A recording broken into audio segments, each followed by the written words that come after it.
Welcome back. Well, I hope you took time to do your time log, and I hope you saw some themes throughout that.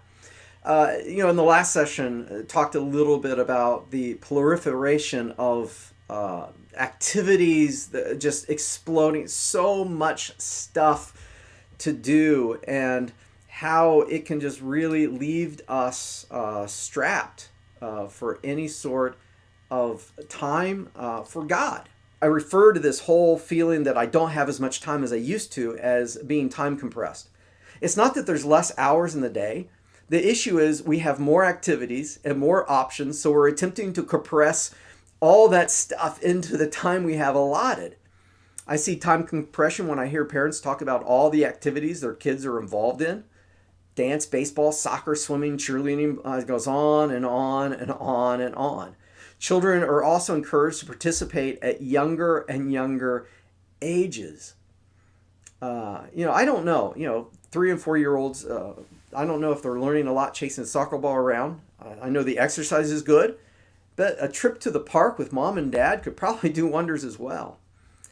Technology adds a host of activities as well. Gaming, social media, constant communication, always being on, always being connected, sometimes leaves us gasping for breath. I haven't even mentioned anything about church or family related events and functions yet. In our time compressed age, we are rushing from one event to another. We are in over our heads. Instead of recreational activities bringing us rest, they bring us stress. No rest for the weary, we say in our sleep-deprived state. We can sleep when we're dead, we justify. If we don't keep going, moving, improving, adding to our long list of activities and responsibilities, we believe we will fall behind. And maybe we feel deeper that we won't matter anymore, that maybe we will be forgotten. So here I come, suggesting that you add one more thing to your list. A daily time to get away with God. It's a great suggestion. Perhaps it's something you even want to do. Getting up in the morning is difficult, though, and at night, well, you're spent. You just have no idea where you'll fit one more thing into your life. For the past several years, you have been adding one more thing after one more thing, and you are completely filled to the brim. Well, I don't want to add more stress to your life. I suggested doing a time inventory, which will help you think about your time. But maybe you're so overwhelmed, that even thinking has been difficult. You move from one thing to the next. Who has time to think? Well, Brian Tracy says that there are 4 ways to change your life. He says you can do something you currently do more of. You can do something you currently do less. You can start doing something that you aren't doing, or you can stop doing something you are doing. And he's right.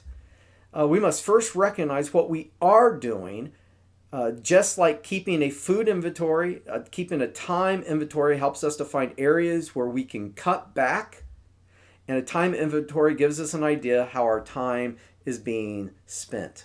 Then and only then we can ask the question, if I were to begin again, is this something I would want to do?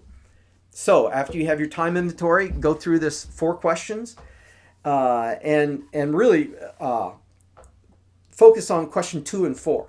Is there something I'm currently doing that I could probably do less of? I don't have to watch 3 hours of sitcoms in the evening. I can cut it down to 2 hours. Is there something that I'm doing that I can just stop completely, that just really isn't adding value to my life?